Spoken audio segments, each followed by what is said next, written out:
Hindi ako titigilan ni Miguel hanggat wala akong napapakita sa kanyang baho ni Abra. Walang talaga yung Abra na yan. Pagbabayaran niya ang lahat ng ito. Kaya, pwede ba tayong magkita? Delikado kasi yung naiisip mo eh. Alalahanin mo, kapatid yun ni Atty. Miguel Aguirre, nagpapatay sa papa mo. Hindi magpapapigil sa takot. Bea. Tom.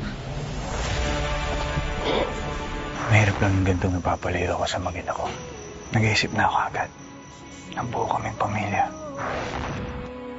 Hindi mapigil ang damdamin. Dami-dami ko nakikilalang lalaki.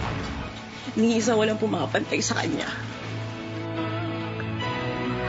Nung college ako, mahal ko na yung si Norman eh.